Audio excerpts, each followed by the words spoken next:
going to stop now because I know that you're all interested in hearing more about my introduction. But I think you would be... I want a copy. You want a copy? But I think you want to hear Owen read and perhaps answer some questions and perhaps ask some questions and perhaps then afterwards we'll show you what we do. Well, I've read it I've read it Mark. So, Karen, thank you so much for having me, for organizing this. And to Mike, who... It doesn't work for you. It does. Okay. Yes, I'm leaning in. I want to thank Mike for, I guess, breaking the rules a little bit and taking some of my poems into art. I also want to thank Yossi and Alana, who read some of the early versions of this book. And Alana, who for many years saying, you have to meet my friend Karen. Mm-hmm. Yeah. So, finally it happened. Well, we did our reading, and he was jet lagged. Yes. Why not? But he did us. But I heard your Yiddish. So, I want to say a little bit about my book, A Prayer of Six Wings.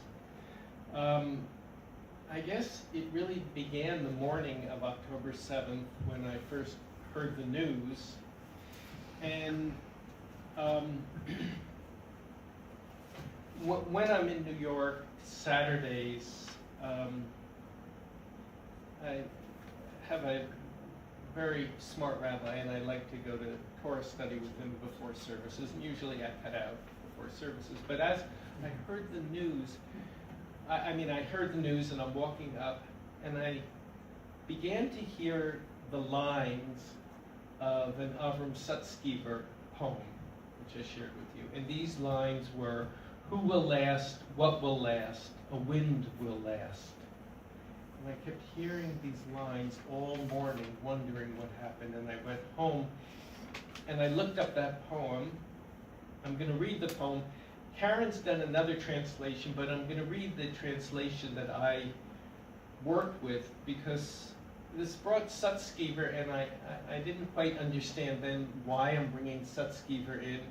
But this poem both begins and ends the book and is intertwined a bit. But the poem goes like this, in this translation.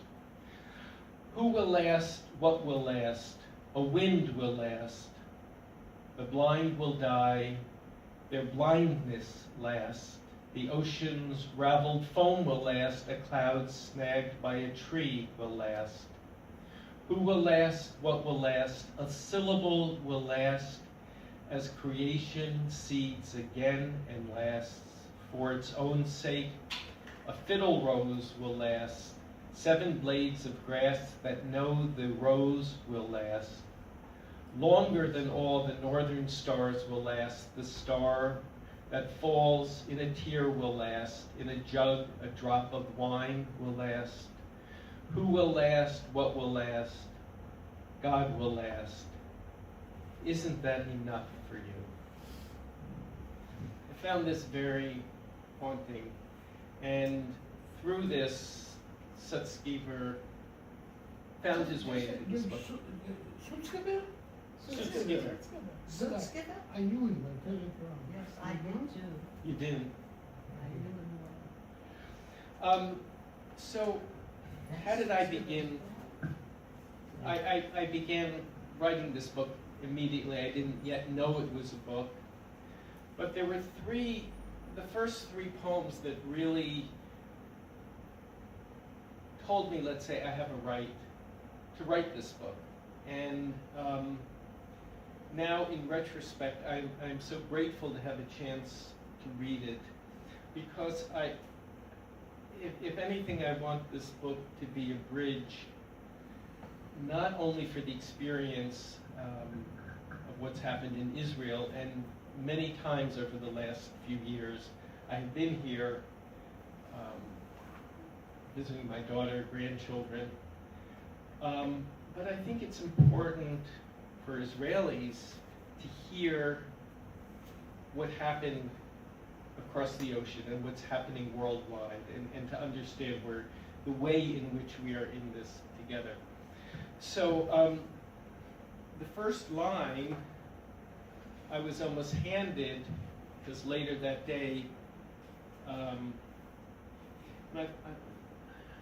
have a little trepidation beginning the first poem, because in a way we're joyous the war is over, but it begins with October 7th, so that's where I'm going to start.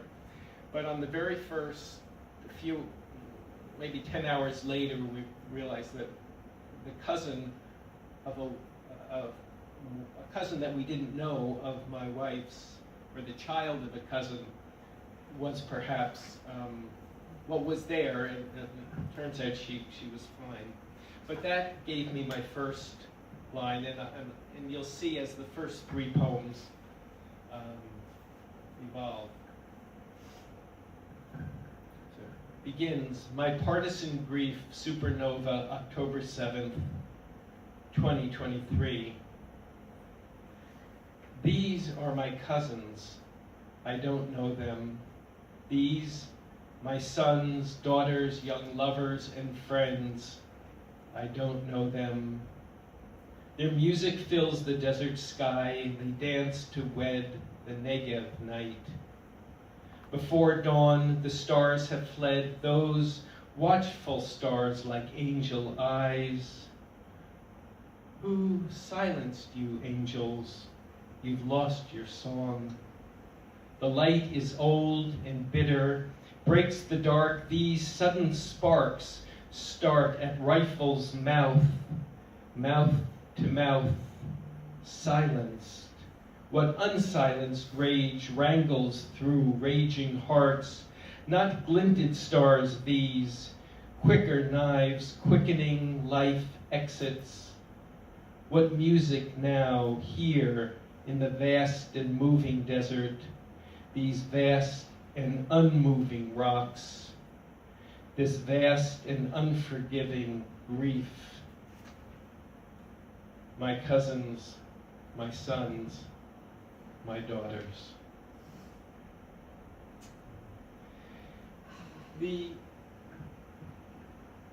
very first image that kept hitting us on television was the image of Noah Argamani being put on the motorcycle. And you'll see how this pulled me in. And I call this poem At Home Coliseum, New York.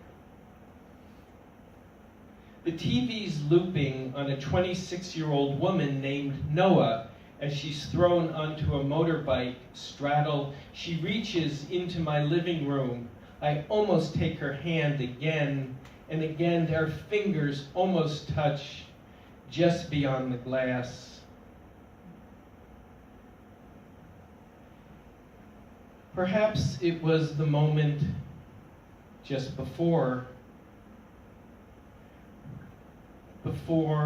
we were both so calm, expectant, the everlasting moment after moment, and now, generations later, Noah is hostage to all memories buried in the catacombs of civilization beneath the many coliseums, inside the TV set, inside my living room.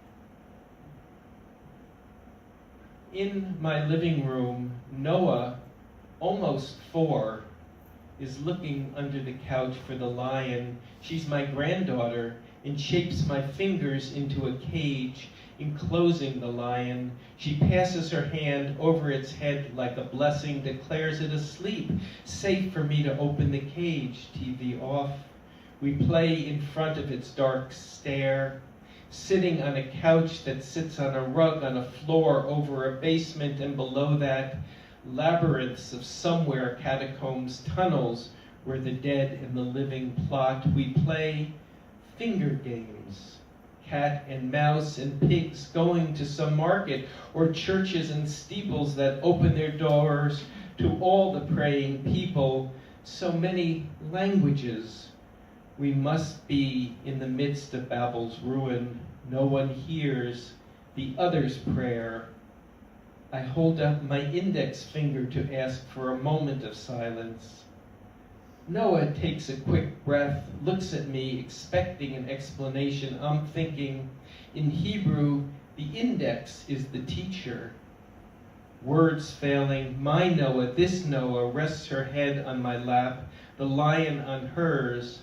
I wait for the lesson of these days, or more than a lesson, for all days, all generations, if there are to be generations for all. And if that linkage weren't enough, because of course every time I saw Noah Arkamani, I'm seeing my little Noah. And there were other Noahs that make their way. The next poem, Yocheved Lifshitz, 85, released by Hamas, reported in New York Times, October 24th, 2023. And a number of the poems throughout take headlines, and it's I'm not reporting the news, really, but it's just to anchor the sequence and to reflect. I'm not going to read this whole poem, but you'll hear the connection here. Excuse me for stepping into your story, but your married name I couldn't ignore. My namesake, Oscar Lifshitz, came from Kurgenef near Minsk.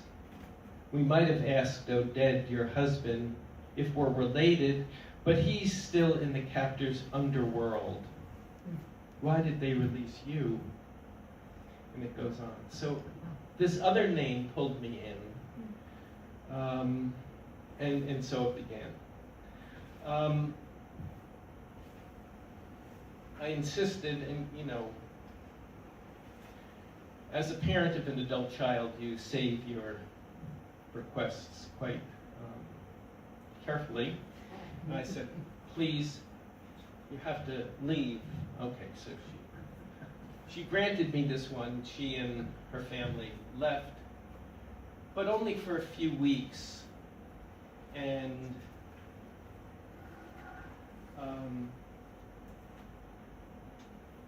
this is the poem. My daughter is a violinist with the Israeli Opera Orchestra, and once the orchestra began to rehearse, she said, I'm going back, and this is a poem to that moment. A belief in order. My daughter returns to bring music to a stunned country, her orchestra straining in every note, still echoing halls once overfilled, once Beethoven's timpanied fifth. I wanted to tell her, be safe, stay in New York. She knew all I didn't say. If I hear missiles, she stays in their midst to rally the percussions, the clear voices of a congregation of horns, flutes, luring frightened hoopos back to the singing banyans, dreaming doves to the date palms, the strings, full timbre seeking the autumn garden's blue muscari, the field scented white saffron crocus, their necessary music that heals, even as it anticipates the wounds.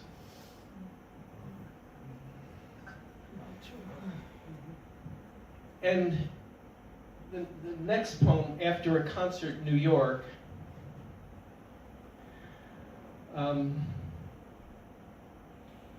this will give you an idea of what we were facing on the streets of New York. After a concert in New York, there's a nightly violation. The posters of the hostages are torn, cut down. Next day, sympathizers take them back, ever more securely, and the fall evening needles its cold through my coat. The concert I just heard erasing. In the crosswalk, the light flashes red. The figure of a man, stop. A shadow moves, not a shadow. Who is he who rips the night, tears the poster, the faces of hostages, the face of young Yagil Yaakov, age 12, defaced. Shani Gore, age 29, eyeless. Yafa Adar, 85, with cut cheek, her fierce look speaking to me.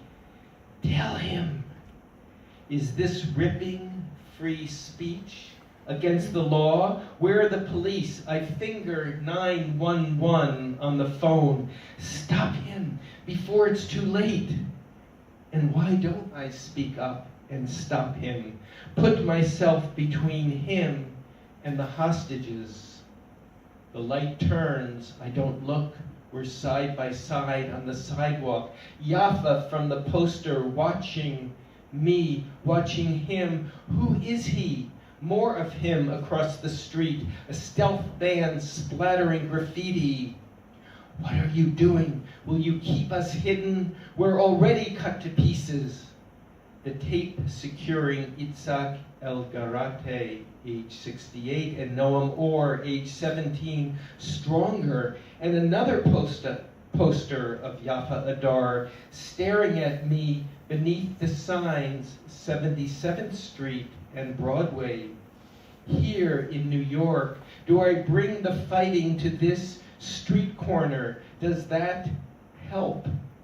I look at him, Yafa's glare, the red man in the walk light, embers white, a war behind her eyes, fury trapped beneath her skin, her eyes, my eyes, his eyes staring as he rips more of Yafa away with a pair of scissors, cuts her. Dare me, his eyes demand, just dare me. Her eyes glare back. Okay. I want to say something. Owen, the name of Sutzkever just mentioned here is with me, it's a whole galaxy. And this is my daughter. I heard through the door.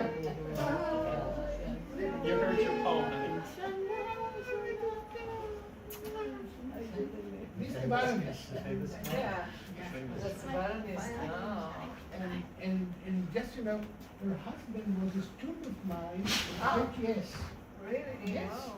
And I recommend, just Sutzkever. All of a sudden, you brought Sutzkever, and it's more than just a name. It's an era. The term is I met him several times in Cafe Exodus, the Pinat, Jabotinsky, and whatever. He had just gold rings, very quiet, but I came to know him very well through his granddaughter, Adas Calderon, who was an actress, that directed her in a play by Matetiyahu Shoham, who just gone away to the First, Second World War. But Sutzkever brings us back, Owen. New York, Tel Aviv, what's going on? Something is kind of, what when we read the poem, and they, in this extraordinary intercourse between just faces, ripped and good again, ripped and good again. This is the story. This is the story. Ripping and again, ripping and again. And all of a sudden, it hits me in the last several months my way that the establishment of the Jewish state happened in the language class. They change a word. It's not מכתב מהגולה, זה מכתב מחוץ לארץ. And very slowly it becomes back מכתב מהגולה. And it's something which came out when you read it, and you are between the two poles, between Victoria and the three little angels, and New York, and this kind of, let's call it a round ticket. It's a round ticket of something much deeper, of we going back and forth, back and forth, in the same time, without knowing it. It becomes against Yankale, and Shleimale, and Yosale. I just mentioned one little thing about, I directed in Germany, in Heidelberg, in the Stadttheater, years ago, Nachman mit Brasov in the Holocaust. I saw that. This you saw in New York. In New York, yeah. There's something else. I did in the Stadttheater, and the German actors, for them, I was a blamer by definition. And I told them, we are the one to talk to each other. And we started the play with actors running to and forth on the backstage, just called German actors. Yosale, Rochale, Avremale, na. And to see the German audience, you know, and what I just now, you throw the whole thing back to me in a new perspective. It's not over. It's not over. It's so funny that the British German of new departure, it's an oxymoron, you know, new departure. Yeah? But there is something about it which is so, and all of a sudden, I looked at you reading it and understood that a poet is shliach tzibur. כמו החזן בבית הכנסת. כלומר שפתאום it's Amir Gilboa, whose house was just destroyed 2 months ago next to our home, פתאום גם אדם בבוקר ומרגישו ומתחיל ללכת.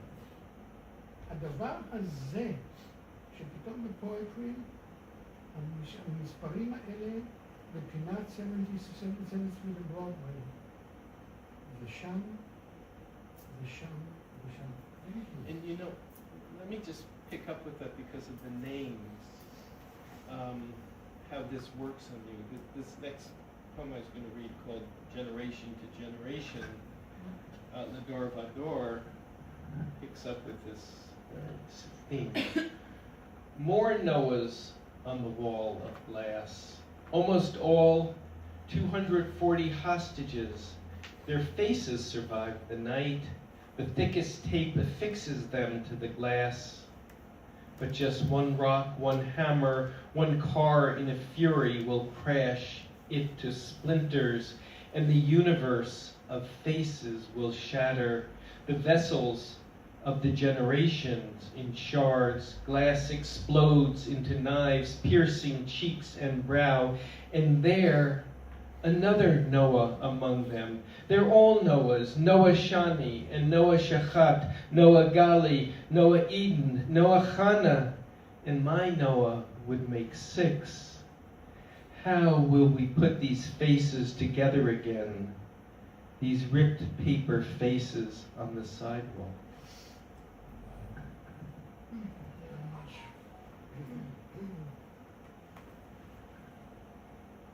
By the way, I it was just want with to say all one people. thing. I had a vision when we just spoke of the Noahs of a house of mirrors. That's The glass. House of House of mirrors. mirrors. That is, you see suddenly thousands of Noahs, thousands of. so.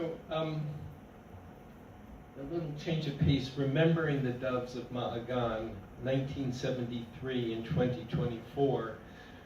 When I was just a medical student, I spent a month on the kibbutz of Ma'agan, on the Kinneret.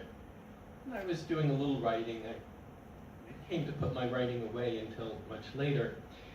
And I remembered this poem, and I thought, oh, such a beautiful poem, and I found it, I went through my papers, and there were a couple good images, and I thought, God, it's such an amateur poem here, right? But I had the experience of revising a poem 50 years later, and this is the poem, Remembering the Doves of Ma'agan. A wing stretch, a single beat, the tips of star point vanish. They brush off sleep like a kiss. Their soft, lofting coos usher them down from nests in the date palms to the banks of the ancient Kinneret. It's morning. They gather to watch the lake miss dancers present and dancers past. What traces of grace left to these waters? The doves drink slow draughts, preen feather by feather, bird by bird, and all are counted by stories in the many languages ever spoken here. Syllable by syllable, word by word, each dawn is drawn in the history of water on the lips of the shore, the lips of the men who've claimed to own these shores. These once birds of peace are the ones who carry its memory.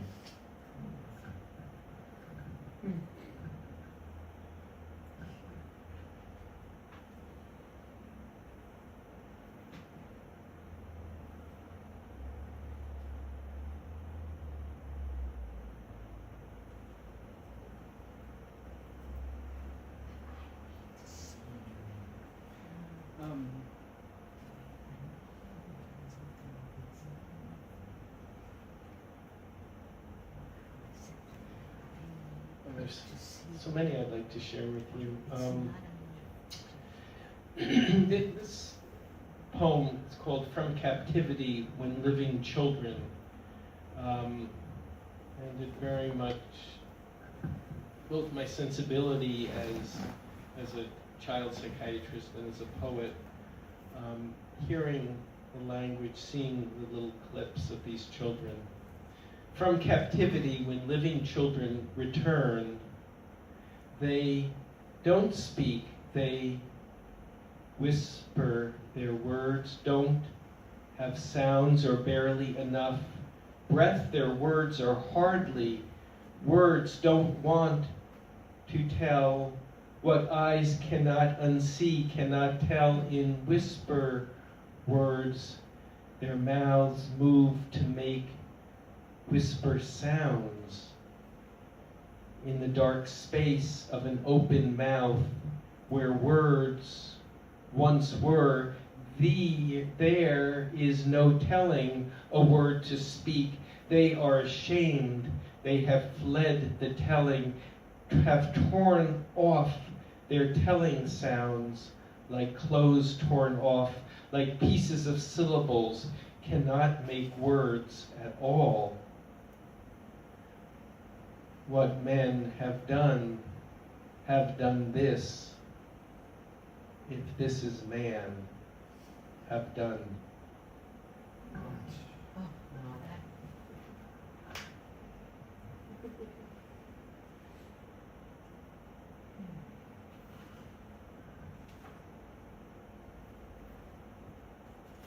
So, okay.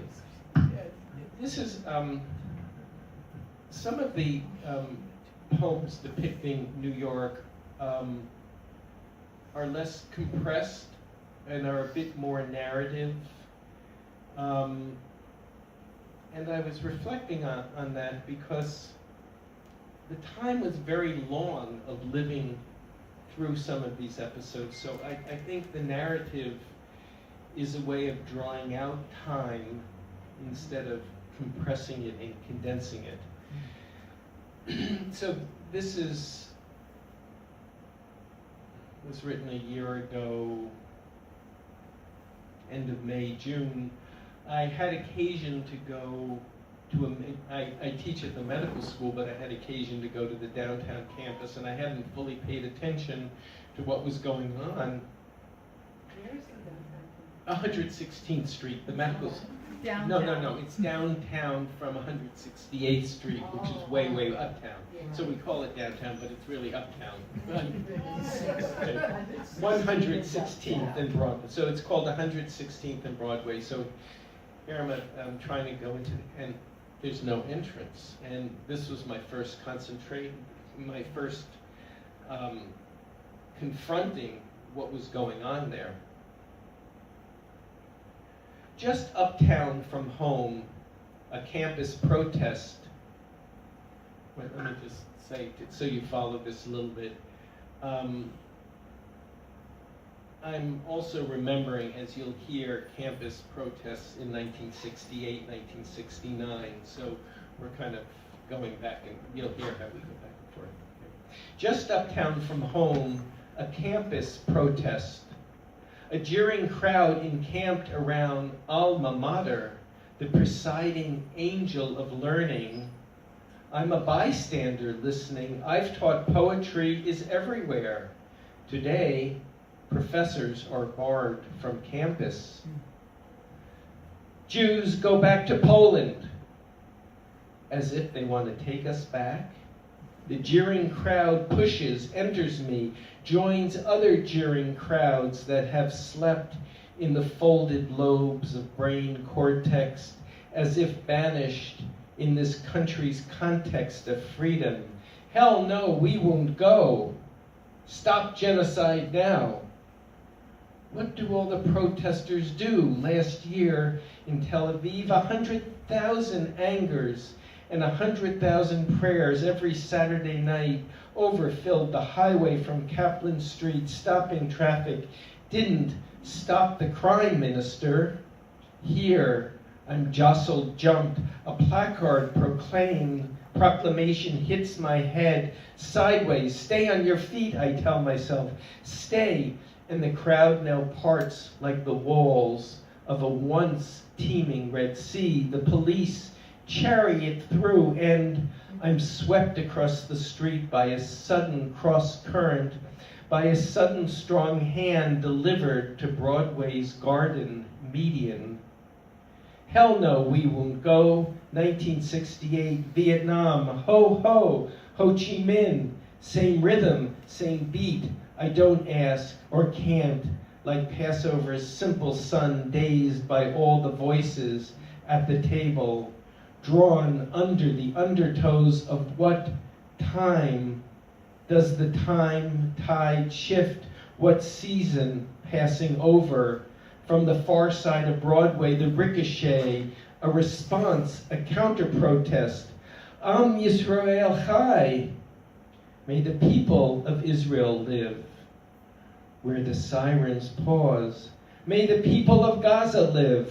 Here, just one broad avenue apart. Simple rights and wrongs and bullhorns of anger. Echo off these buildings, 1969. Napalm children burning. A poetry of protest, the songs of Woodstock, Richie Haven, freedom, freedom. Hendrix Star-Spangled Banner, everywhere. People, yes, in the mud and sun, wanting change and healing. And the song, Soul Sacrifice, echoes. Who will sacrifice today? Only demands for the sacrifice of others. I don't know how to ask what today means. Standing on Broadway's median, in the middle, in the midst, in the muddled chaos left and right, I fear I must gather my family back to flee. We left Egypt one people, scattering to and fro, Iran, Iraq, from Syria, to and fro, Europe, Russia, to and fro. On the median, on a bench, a hunched man or woman aged beyond gender reaches into the satchel, places a scoop of crumbs into my hand, motioning once, twice, and together we send clouds of bits skyward, whirls of white pigeons alight.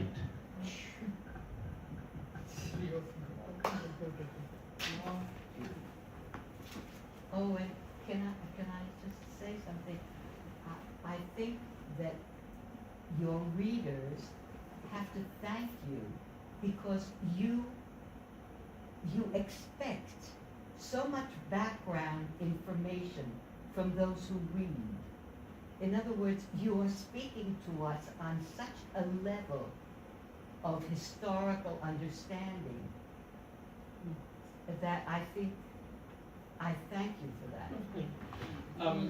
You know, I have an extensive index, so things can be sort of checked out, but thank you. I mean, because, you know, time is rich and history is rich.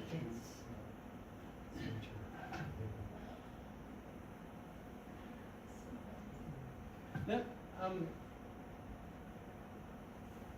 think yes. Well, Some hope. I'm gonna end. I'll end with this.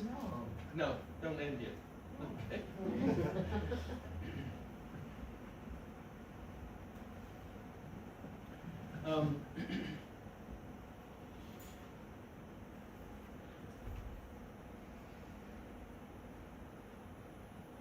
Well, okay. Let me jump around. I'm going to read something I What did wasn't. you actually do? What? What did you actually do? To Not the poem. When you went into when you wanted to go in to teach. oh, And you found this. I was in prose. rebuffed. I just stared. I mean, the rest is imagination. You know what happened. I mean, this is a poem, right? Right. So I'm asking about the reality. I just stood there. I dumbfounded, staring at this side. Send the Jews back to Poland. Like, You know, the summer after, the campus is still closed. yes. I didn't renew my alum ID. I'm also a Columbia alum, and I couldn't get in. What? Really? Yeah. I would have to find like a specific time to get in. My husband went, he had his ID, but you can't get in. Who stopped you? The police It's or the gates are demonstrators? closed. The gates are closed. They have campus security there. No one goes in? No. It's on like a different color code system. So when it gets heightened, only students who live there or actively taking classes can go in, and then they loosen it and alums and whatever can go in. And I guess at one point, if it's green, it's open, but it's wild. Here's a little change of pace. This is called Independence Day, May 14th, 1948. And I was born 3 years and 9 days after. The next day, a war began, the mandates drawn on Cartesian maps in the disappearing ink of biblical claims, roads, valleys, vineyards, alleys, and from every chimney pipe, the smoke of a new Palestine and a memory of Europe. Once, we were all Palestinian. My crib had been readied for 3 years and 9 days. My mother's many miscarriages passed through it, as if to mourn all the Shoah miscarriages and all the Shoah children flooding heaven. We needed time for God to sort the souls. My grandmother sang a Yiddish lullaby, and everyone cried and cried to bring laughter to my bris. They tried Hebrew songs of the new pioneers, HaChalutzim, laughed how much they still sounded like Poland. They said I laughed too. We're all native speakers of this sad laughter.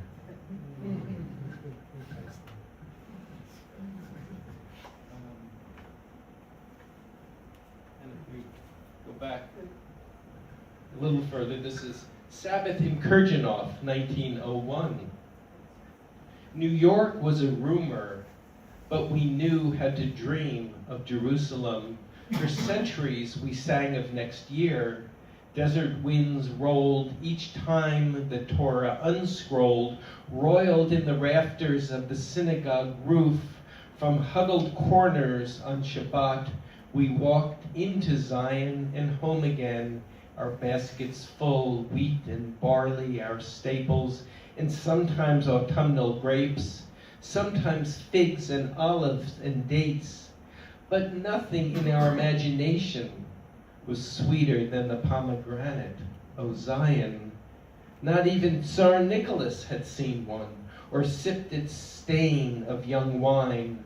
O Zion, my harvest, my herds, a pomegranate of 1,000 seeds, my people on the wings of 1,000 songs.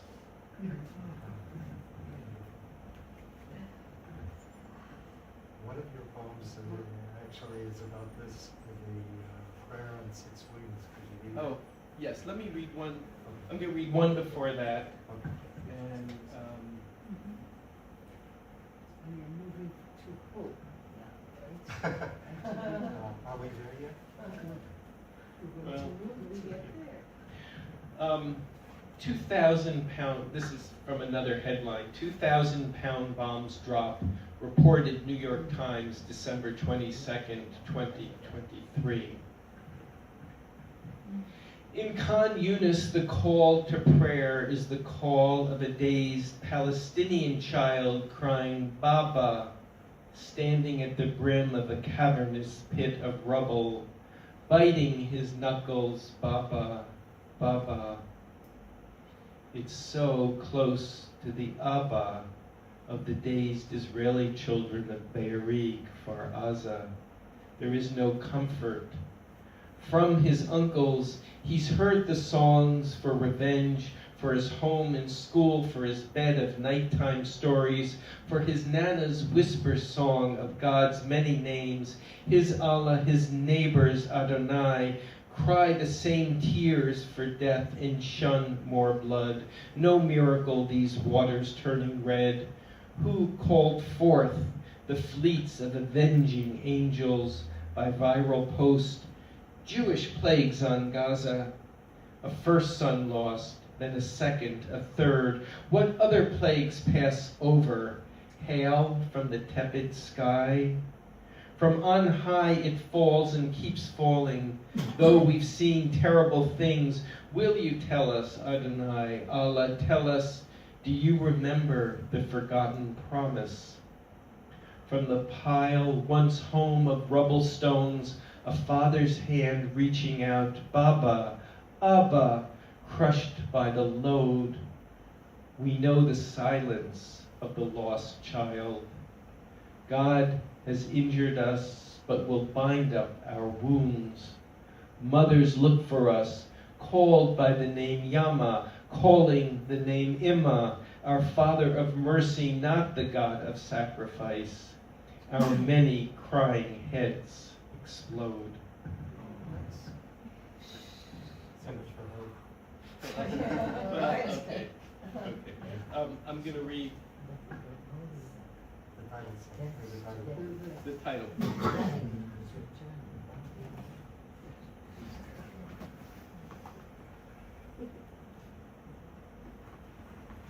Maybe I'll read just one before that, and then the title. It's called On a Beach in Tel Aviv.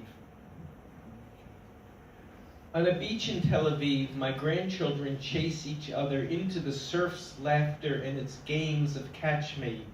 Ocean breezes play with the afternoon.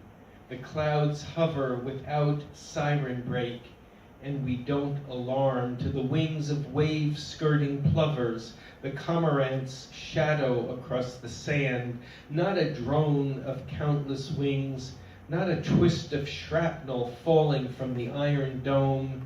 The air stills as if by inhaled breath. A stranger approaching, is he lost? Come to request directions? Saba, grandfather, who is it? Without words, he asks where and when, if and when, the wind will go. It goes and it goes. To itself it says, go forward, go to yourselves.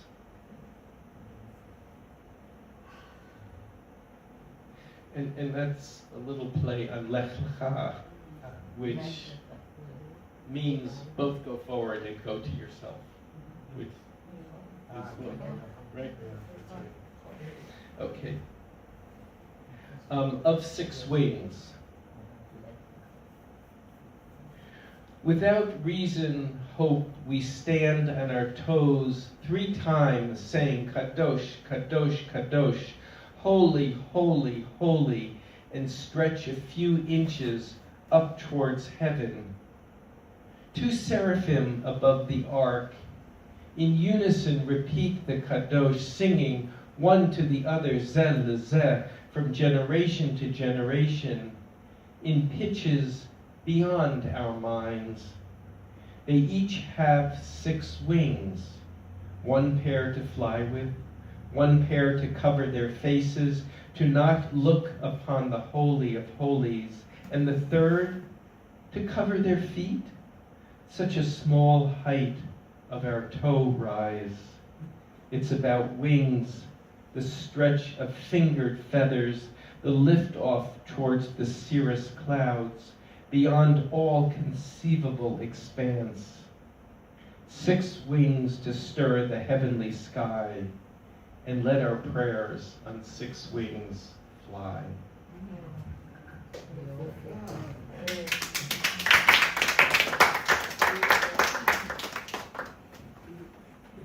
Thank you so much. In your tongue, you write it in the Lech Lecha מארצך, ותביא על הארץ הרשע מרעך. לא של ארעך, מרעך. Oh, interesting. Where I shall see you, not where the country that I will show you, but the country in which I shall see you. That's your tacha. There are things you wrote tonight that we experienced and they're not talked about. There are things that you wrote tonight, that you read tonight, that we are trying to forget in Israel. That we're trying to live normally. That don't think about the 7th of October. Don't write about it. And I think it's very, very important that we are reminded through this lens, this wonderful lens that you've given us, of there and here, and what it looks like, not only what we're experiencing from within. That's one of the reasons I was so happy to talk to you before about how the Jews in Israel and the Jews in the diaspora have to be united again, that they're being separated by misunderstandings and purpose. I think that Mamdani, every word that he gives, even it's brilliant when he does, the way he separates us. And you are bringing us together. There are things that you describe that of experiencing on the streets of New York that we never thought about. Sitting in Tel Aviv or wherever. I think that not only is the poetry and everything I was going to say about it, but it's also a very important political tool right now.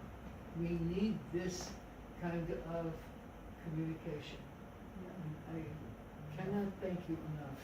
But it's also a therapeutic tool. It's also In many respects, because you don't solve a problem by running away from it. Right, right. No, Mike and I had spoken how the writing of this, I feel, saved my life, my mental life. I made many trips throughout this period of time. And, you know, the rest of my family gave me a lot of grief. Why are you going? Why are you? And honestly, I've never actually said this, but I thought, you know, if these children are going to be blown up, I'm going to be blown up with them. these I mean, children. I just felt maybe at the last minute. Now, maybe this is melodramatic, but because so many Israeli parents and grandparents have lost grandchildren, but the moment of thinking about that was so overwhelming. Of course, then things got a little complicated when I had a grandchild stateside also. But that was really my feeling that I had to be here. Well, I was here anyway, whether it's here or not here. I have. It was important to us. You know, Victoria, as I told you, is in the orchestra, and usually she has a break at noon from rehearsals. And I get up early, 5 o'clock, and if I couldn't reach her, then beyond, you know, at times like this, you just imagine, you know, if you have a routine. We So all lived like this. You see, You couldn't you get say to someone on yourself, the phone. she just hasn't heard the phone. I'll call her in half an hour. Something like that, but I think it used to tick. yeah, That's right. yes. I And then, think when you're 5,000 kilometers away, and having the same feeling too. The yeah. farther Right. away you are, the more helpless you feel. You know, I had another experience with my brother who lives in Vancouver. And, you know, there was a war, there was this, he has to see his older sister, 10 years difference between us. And he said, we'll meet in Paris. I said, why in Paris? Why don't you come here? You want to see my 3 sons and all their families and all their children. And he said, no, this is not a time for us to come to Israel. Me and his wife, yes. And I thought to myself, here I am, living through this. And my brother, who's the closest person to me, right? After you don't have parents anymore at this age. So you have a brother, and he won't come here. He says, let's meet in Paris. Just dangerous. Could come.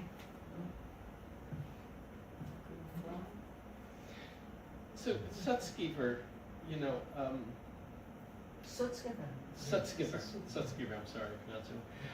You know, I felt he was almost holding my hand through writing this because he lived through terrible things, right? In the forests outside of Vilna, and he came here, and he wrote, and he kept writing, and I thought that this is a model. This is why I think I reached out to Sutzkever, and he came sort of with me.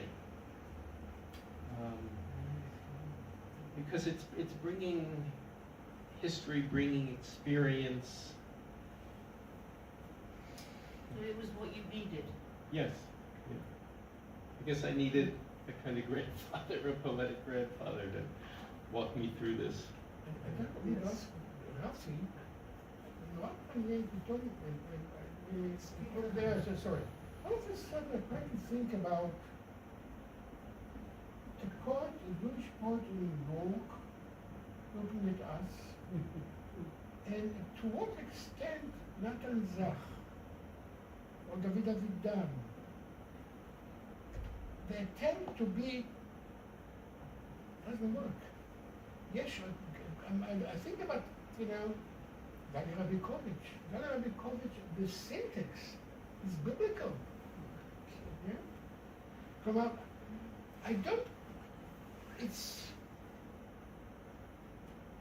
I'm not looking for an anchor. I'm not looking for, it's like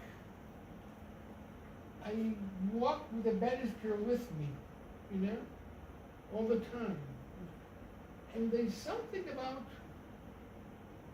Yossele, you know, not Yossele. It's so easy. So the fragility is the heart of poetry. right there, because the moment, there's something which I really dislike, but that doesn't tell me much. I write it and I know what I'm saying, and that's it, and ta-pa-pa-pa-pa-pa.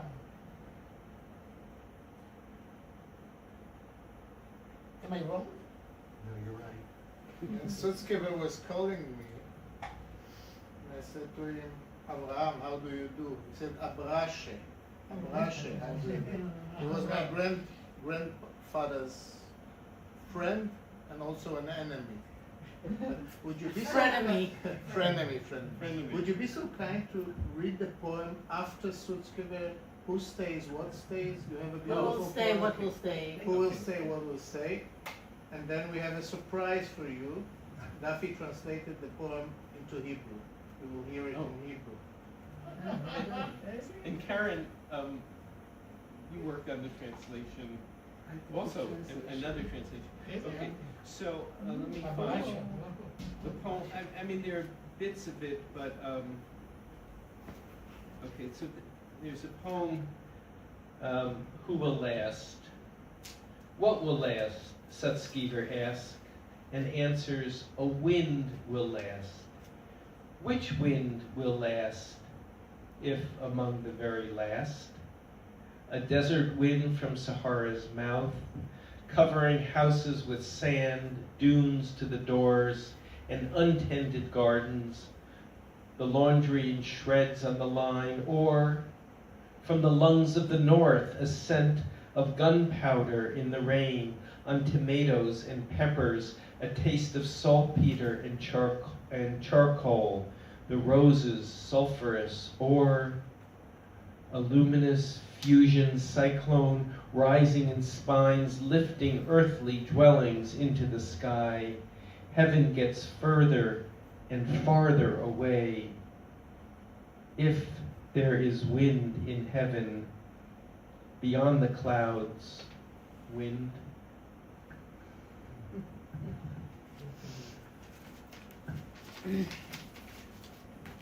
מי יישאר?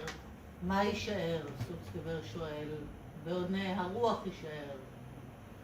איזה רוח יישאר?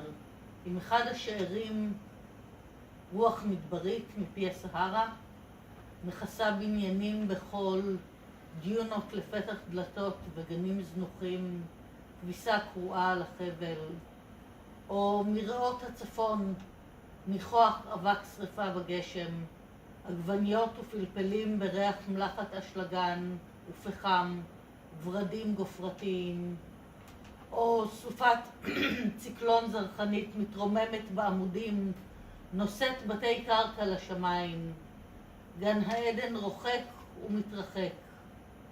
האם יש רוח בגן העדן, מעבר לעננים, רוח?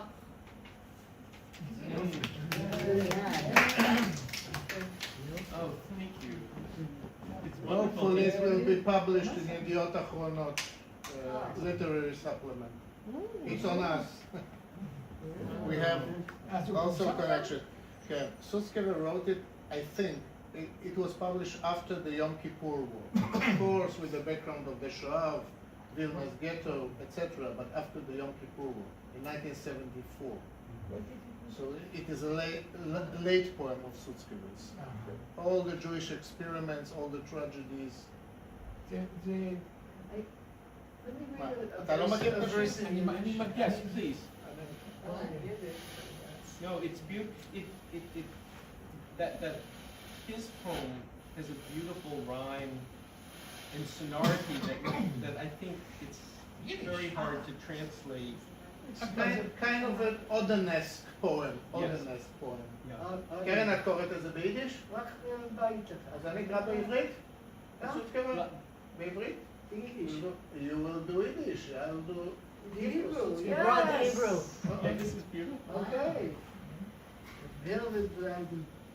Was wird bleiben? Here. Wer wird bleiben? Wer wird bleiben? Was wird bleiben? Bleiben wird der Wind. Bleiben wird die Blindheit von dem Blinden, was verschwindet. Bleiben wird das Simmen von dem Jam. השיר הראשון, bleiben wird auf Wolken verschäppet überbräuen. And Bleiben, could you say a few words about Bleiben?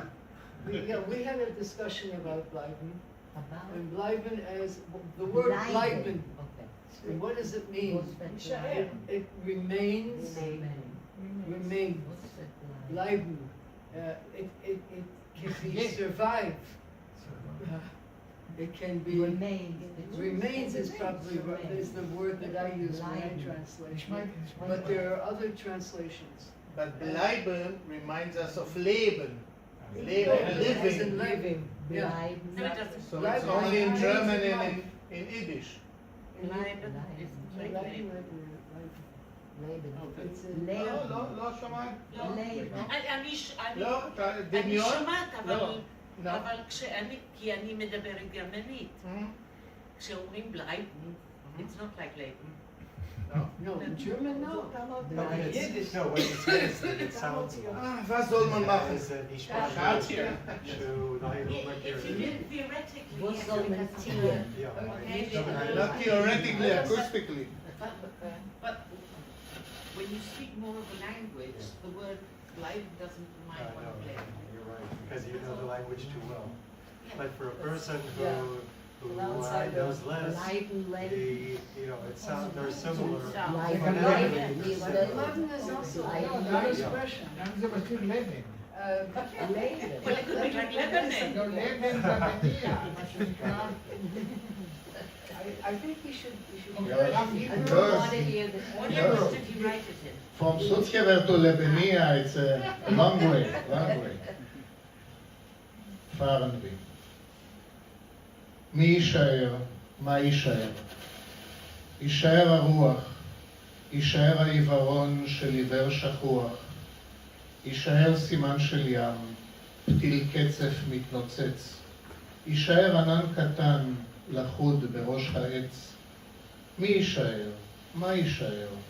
הברה פשוטה שתנץ מבראשית שוב את בריאתה.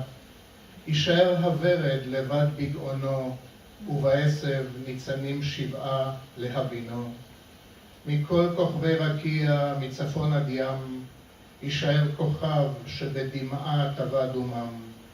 טיפה אחת נותרת בכל קנקן של יין. מי יישאר? אלוהים, לא די לכם עדיין? אגב, תרגם אמיר בקר, 1974, מתחת לשיר כתוב, אגב, מכל כוכבי רקיע מצפון עד ים, it's Oded, funeral blues, the last verse. Yeah. Yeah, but dying wasn't in the English. It sounds like it was added, if I'm not mistaken. The English version didn't have still. No, the whole last it's for verse the is- rhyme, of course. No, no, fine. Little Not stuff. you. No, it's not my translation. Yeah, poetic license. I think we should take a break, and then perhaps Before we break. Before we break. No, it's a heavy stuff. Before you we know. break. I don't understand your English. Too many codes. We're not All right, breaking, we're so take being with fixed. 5 minutes. Please help yourselves to 10 minutes, and then we'll hear from you. Perhaps some of the. Well, I write what I write. I mean, I don't write what I don't write. Yeah. No, but I'll tell you a story about it. I lost a brother he was 23, I was 30.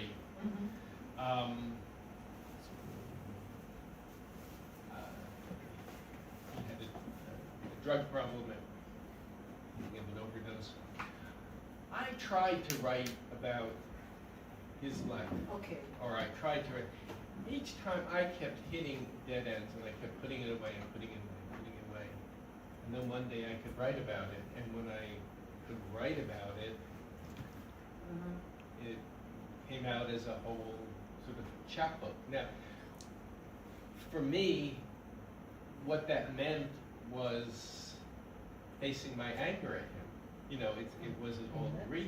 And so once I found a comfortable way to be angry, Yeah. Is that possible? Comfortable way to be. Yes, yes, I understand that. You're taking the totality of the situation, not just. but it was, I started off with an angry, but then, because I guess I was ready to get beyond it, but I had to Go through it. to have the anger there, and I think I wasn't ready, or I didn't know how. So, sometimes in their own time. I mean, literally, it was probably 25 years before I could. You never know. Thank you. You want to ask me a question, right? Yes, I've been waiting for. Okay. All right, Jessica. Okay. Jessica. This is okay. I know Owen what knows the the question question. is.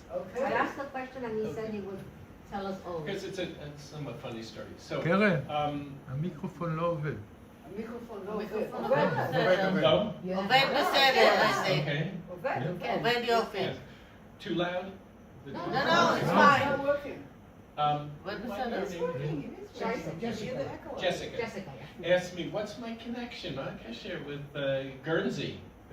They have an international poetry prize. I entered it. I won. They flew me to Guernsey. They put me up. It was a very lovely thing. The winner, or the judge of this was a very adamant feminist. Actually, the Scottish poet laureate was, or I don't remember, is. And in her introduction, so this was a contest where you couldn't write for more than, had to be less than 14 lines, a short poem. So I have a manuscript about what does it really mean to become a grandparent. It's actually called The Books of Noah. You heard about Noah. But in this, I'm being handed Noah for the first time from my daughter, but then imagining her receiving a granddaughter down the road. Now in this, I'm sure I was channeling my own grandmother. I didn't identify myself grandfather, grandmother, it's just the I.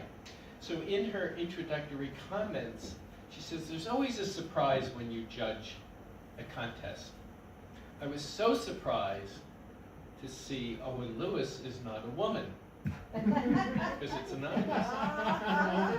Like, how could this be all these generations with, and what I understood, had I identified myself as I never would have won this.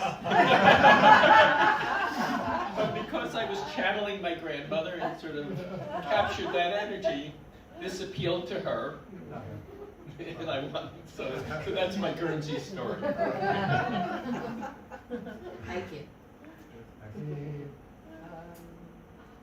You talked about anger. Yes. You talked about anger. No, it's okay, I can yell. And anger is allowed, and it's a way of freedom. Be angry, it's okay. Otherwise, you lock it in, you become something which is kind of it's like how a grimace becomes a smile. Be careful. Let the grimace her own free speech, because otherwise you'll be crammed. Because so many times, I'll say I sound angry. It's good, because many times, it's like what Owen says about anger. Yes, you're allowed to be angry. Yeah, but it took me. Okay. But the Western culture doesn't approve of anger, Good. right? Why? Please go to your It's room. not good for you. No, it's not good. No, for they you. say go to your or room. time out. Yes, okay, in the States they say Yeah. time out. Right, go to your room. And in England they say, I don't, that's You not see, nice, people don't want to see that. Yeah, Go. I tell you why. Go to your room. Because it's frightening. Because it's disturbing the order. Because anger Yeah. is an expression that wants its power it's time to yell out. You know, Ellen Ginsberg, howl. Listen, yes, okay? but wait a minute, okay? That's all true. But look what happens when you tell anybody who feels anger to just let it out. And you get those protests in the United States and in England and all over Europe. And you can see these young people. In fact, most of the main people in these protests, they're really angry. They're so angry. I understand it. Good. So how does But a you see, society you- function when you- everybody lets out their anger? Well, it's a very good point because many times anger finds the wrong channels. Yes. You see, the thing is that the way I channel it into, many times, you know, it's like reading the papers, being angry at Netanyahu. It's kind of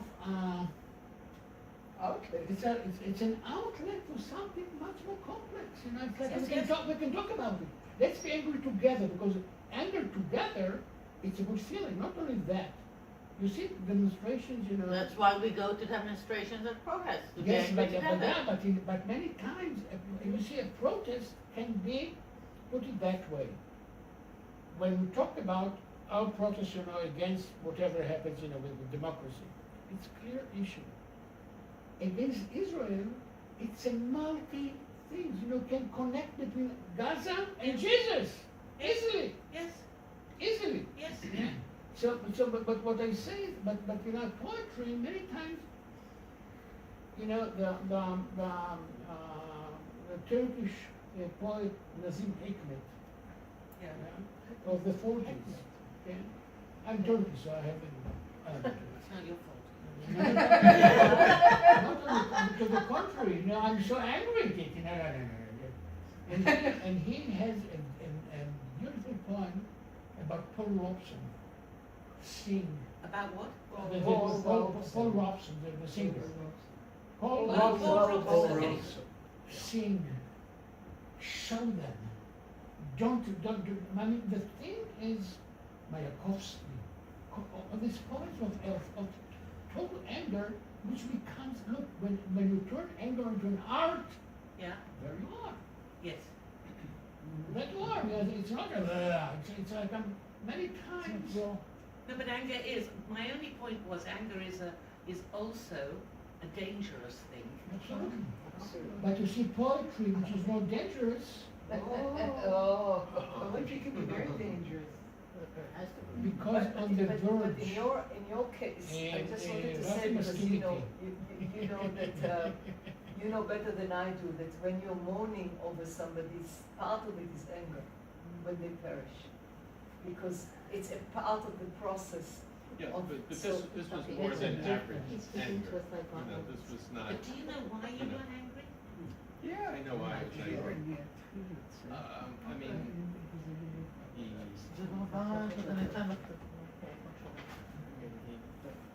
I think Because you paid.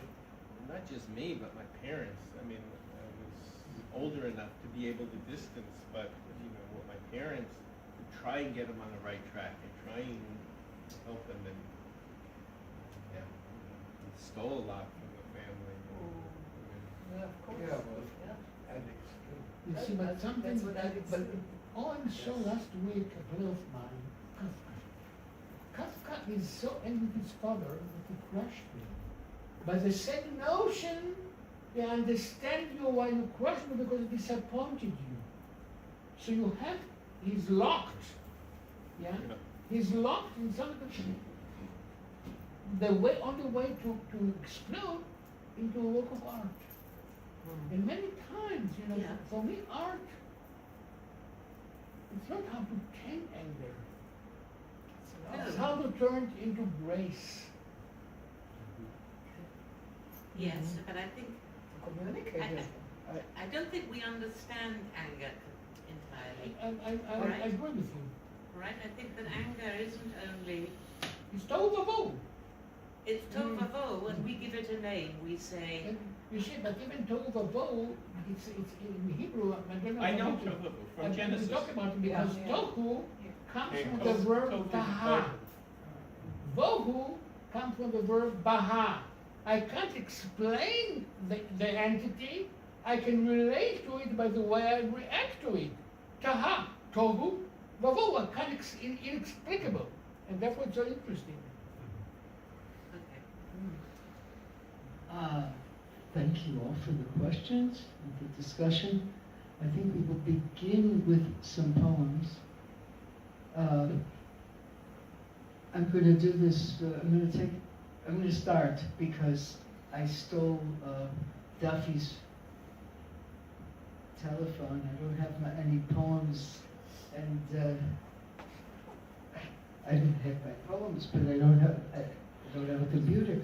So, this is a poem that Daffi will read in Hebrew, and I'll just read it in English, and then we'll go on. This is Housekeeping Under Fire. Housekeeping under fire. No need to wash the floor when there's a war.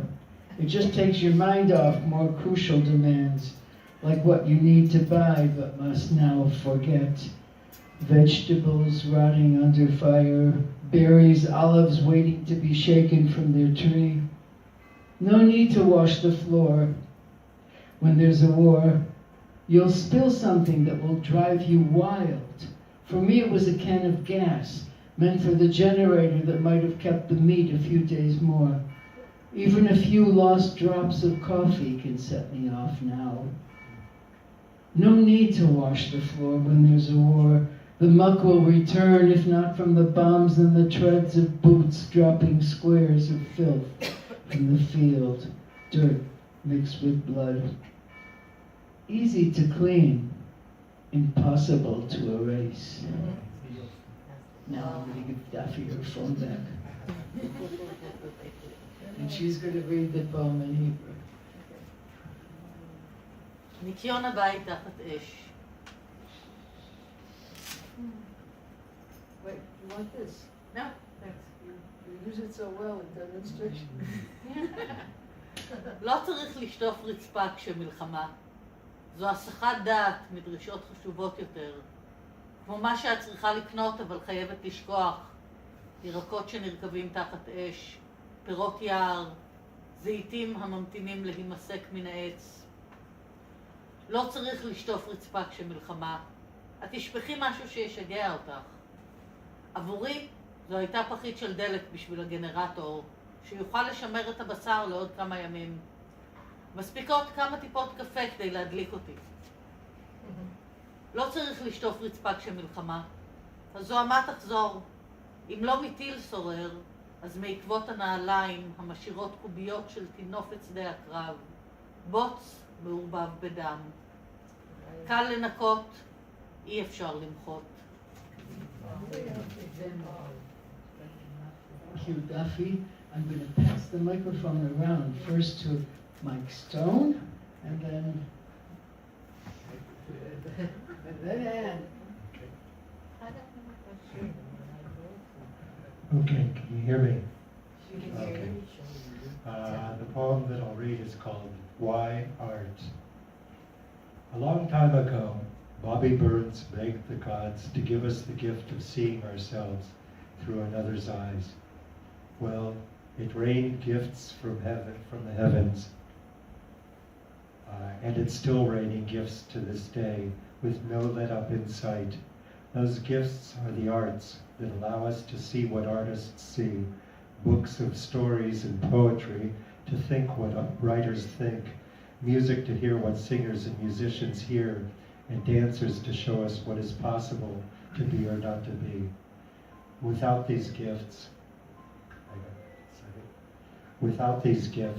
you'd just be you, confined as in a prison.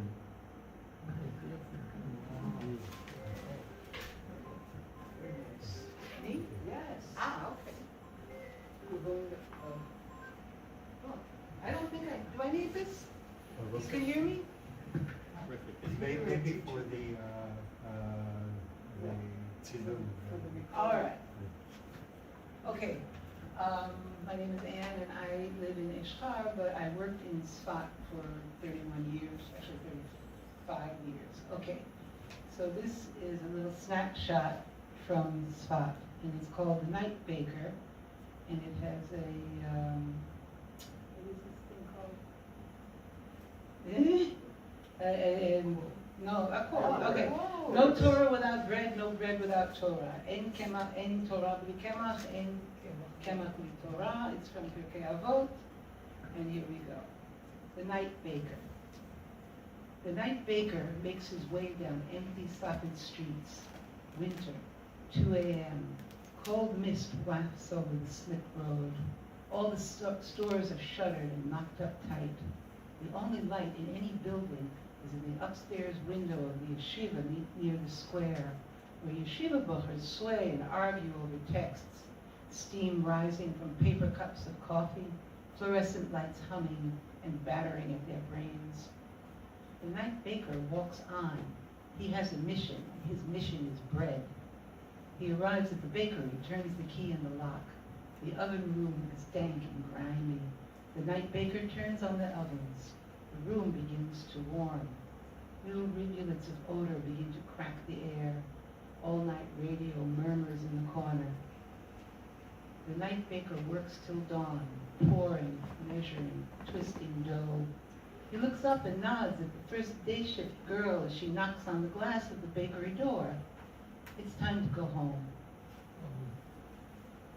The night baker retraces his steps in the lightning day as the yeshiva buchers stagger out of the yeshiva doorway and move down the street to the bakery for fresh hot baked goods and a hot drink, and then home. In the end, everyone goes home, the buchers and the night baker too. Welcome to Sarid. It's a new day. Morning fog glitters and gilds the quiet streets.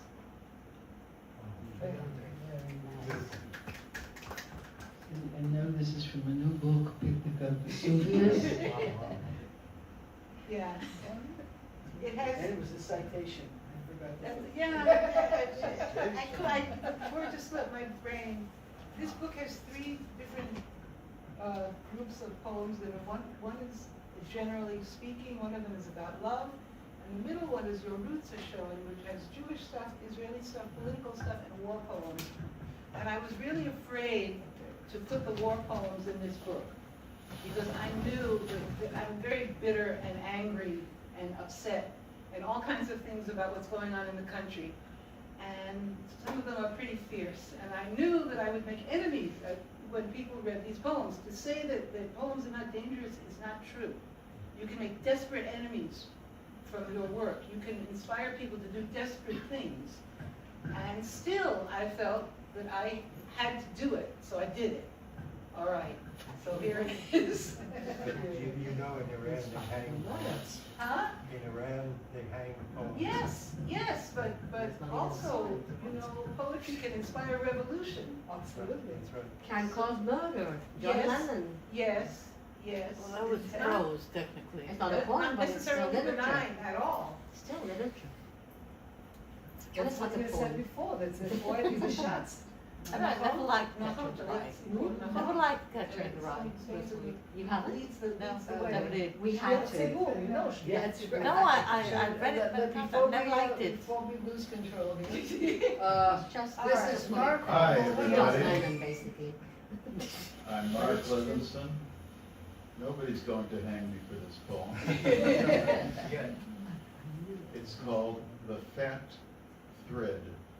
Fat thread? Yes.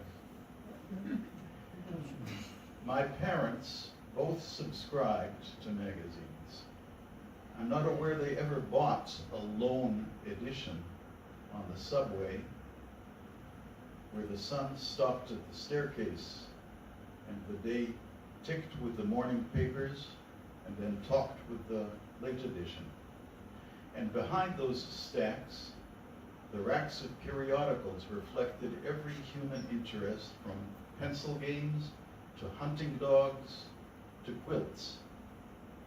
It tickled me that commerce overflowed and colorfully into a domain that otherwise was nearly featureless, and January, February, March made fresh mosaics with their cover shots. Like a great hand puppet, a still-faced man presided from behind the newspapers, against the background of the magazines, within his wide, inviolable booth. When does he pee? I asked my father, who said, I don't know, let's ask him.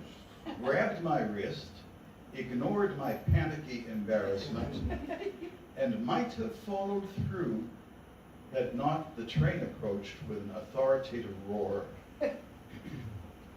We left behind perceptibility of speed and of location as we joined the fat thread through the bedrock where the stops were beads of brightness, their successive names incantatory on the walls of time. Surfacing, oh, I'm sorry, I jumped ahead. Surviving at some stations were machines with candy-coated squares of chewing gum, a penny for a pair in cellophane, notoriously unreliable. The street where we emerged, though known to me, was unadjoined by anywhere I'd been. Beneath its second-story window signs, a piano teacher, dental specialist, we headed for the drugstore. There they jerked us each a soda, and the mirror showed behind us Keely Smith and Charles de Gaulle on covers of the very magazines I'd seen below, as if we'd slyly made appointments down behind the subway track. Thank you. Who's next? Very nice.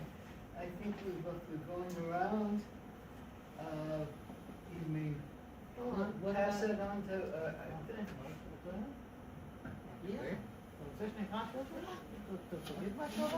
Okay, I try to find a short and optimistic poem. It was translated from the Hebrew by Oded Peled, the translator of Allen Ginsberg and Walt Whitman, amongst others. And Daffi will read it. It's from my first book of poems some 30 years ago, I think. It was younger Rafi wrote it. Nocturnal Ride. And someone pedals slowly in the dark, crosses crisp air of early summer. Around him a charged night. On the way to love or from it, a man on bicycle, living the moment in generous abundance. The city is open before him. The streets cool down, darken, and he, keeping a rhythmic breath, pushing the pedals forward. He is perfectly stubborn, rarely balanced, as if the big world beneath him carried a promise that there is a place to reach, that a purpose still exists before the street corners brighten up. I don't have one. Helen had one.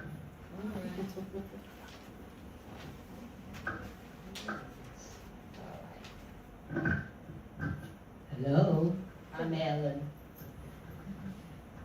The wind. I sealed my window with a rubber sash, and still the wind howls as I sit by my desk, the bright winter sun reflecting in the windows across the way in our U-shaped house. The center green, which will flower in spring. It is quiet in the yard below this Friday morning, and it's quiet at our northern border where a ceasefire has held mostly, as we await the peace talks that will color our future.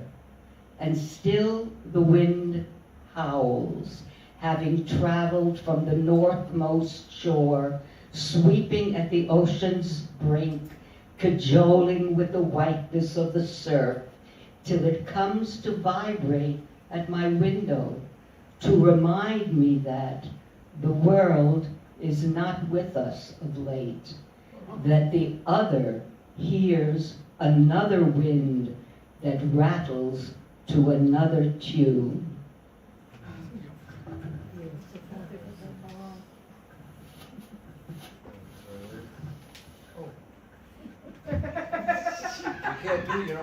I'm actually legally blind. You shouldn't do that. It's true. I'm in very good company here, so I'm going to do my best. I wrote about the recent return of live and non-alive hostages. The return. A tsunami of emotion thunders through the public body. They're back from hell, here with their loved ones, to hearth and home and warm embrace. To the road ahead, striving to efface the utter evil, the pain, the monstrous disdain, to unlock the vault of unfathomable sorrow and repair the soul for a better tomorrow. Now, this one, I speak in the voice of one of the dead.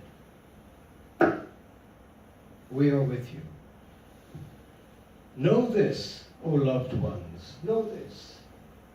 We no longer feel the pain. Though we endured the very worst, though our bodies lie 'neath rubble, we do not hunger, we do not thirst. Know this, O loved ones, know this. Our spirits live within you. Remember what we were to you, and give our love to all. Our suffering has ended. Do not let your spirits fall. Good message for I want to thank you all for sharing, for asking, and I want to thank you especially, Owen, for inspiring. And I think it's too bad that you're going back to the States now this week, because we could invite you back in a couple of weeks with new poems. February, I'll be back. February, okay. And so thank you all. Very, very much.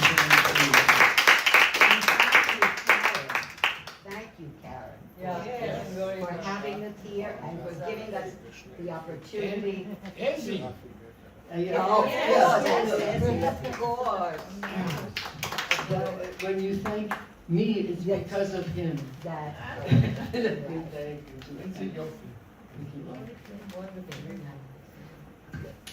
And if, I have a couple of review copies of the book. If anyone even has a remote idea they might want to write something, I have them from my publisher. I can give you. You have. I know, worth it. You need none? No. Okay. And you can always get to Owen through me, through Mike, and through Owen. I'm sure you. Right. No, You have your email. Oh, where's Victoria? She's tired. She had a birthday party today for the whole family. She worked in the morning. Rehearsals tomorrow. She's extraordinary violinist. Rehearsal. Oh, she's in the Israeli Symphony Orchestra. Oh, okay, They, yeah. Rishon LeZion.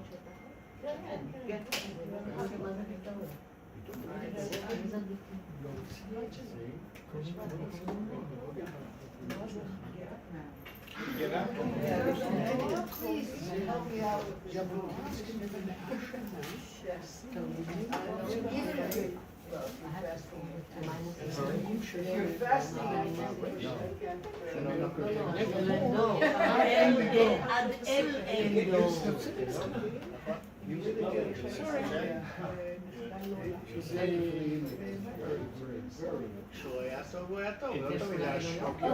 Jackie, I forgot you. Next time. Oh, my God.